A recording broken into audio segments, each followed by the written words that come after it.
নমস্কার বন্ধুরা, তাপসী পরিবারে সবাইকে অনেক অনেক ধন্যবাদ জানিয়ে দেখো এখন বসে গেছি, দোকানের মাল বানাতে বসে গেছি। এখানে আছে চিকেন স্যাটে, চিকেন বাটারফ্লাই, চিকেন পকোড়ার মাংস, সব কীভাবে দেখো মাখাচ্ছি এটাই তোমাদের সঙ্গে আজকে শেয়ার করছি।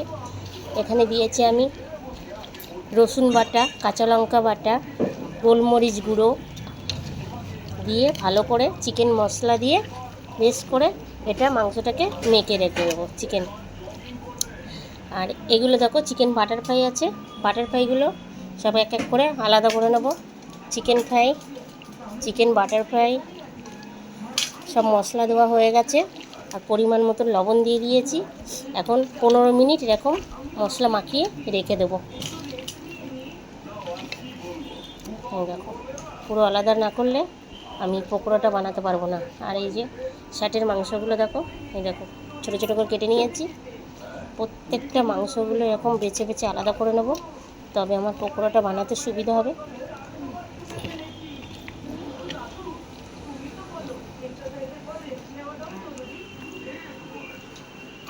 পকোড়ার মাংসগুলো আলাদা করছি, আর স্যাটের মাংসটা আর চিকেন বাটারফ্লাইয়ের মাংসটা আলাদা করে দিলাম।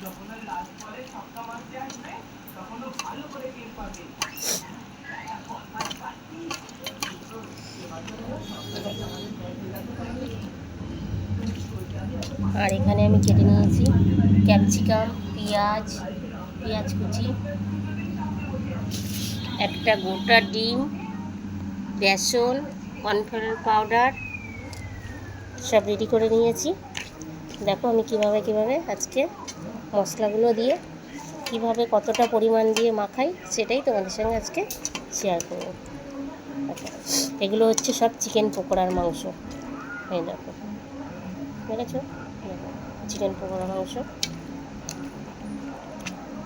পুরোটা আমার আলাদা করা হয়ে গেছে। এগুলো পকোড়া হবে।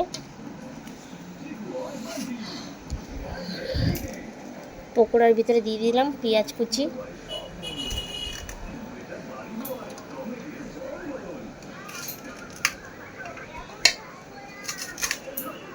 কাঁচা লঙ্কা কুচানো যে দিয়ে রেখেছি, দেখো কাঁচা লঙ্কা পেঁয়াজ কুচি দিয়ে দিয়েছি। এবার এখানে দিয়ে দেবো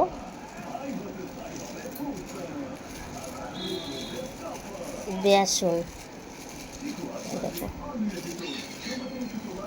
বেসনটাকে এমনভাবে কেটেছি প্যাকেটটা, এই দেখো পরিমাণ মতন এখানে বেসন দিয়ে দিলাম। বেসনটা এখানে 200 গ্রাম বেসন আছে।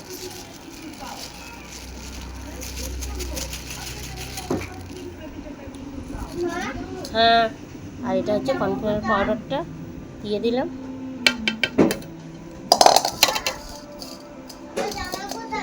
ওখানেই আছে দেখো, বাথরুমের দরজাটা আটকিয়ে দাও আর টিভিটা বন্ধ করো।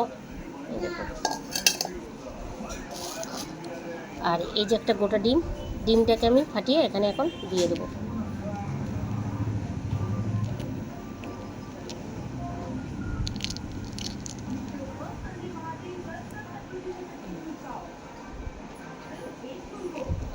এই দেখো ডিমটাকে দিয়ে দিলাম, দিয়ে এটা ভালো করে হাত দিয়ে মেখে, কী হয়েছে এই দেখো পিছন দিক থেকে এসে গলা জড়িয়ে ধরে রেখেছে।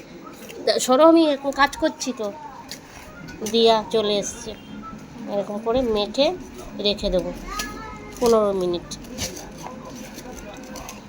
এটা পকোড়ার মাংস পুরো এরকম এখন মাখানো থাকবে।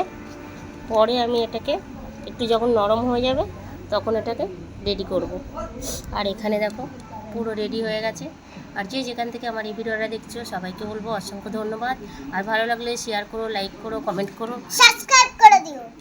এসে গেছে এই দেখো কেমন করে গলা জড়িয়ে ধরে রেখেছে, বুঝতেই পারছো এরকমই করতে থাকে। আর এই যে এখন বসে গেছি চিকেন স্যাটেটা বানাবো বলে। দেখি সরো শোনা।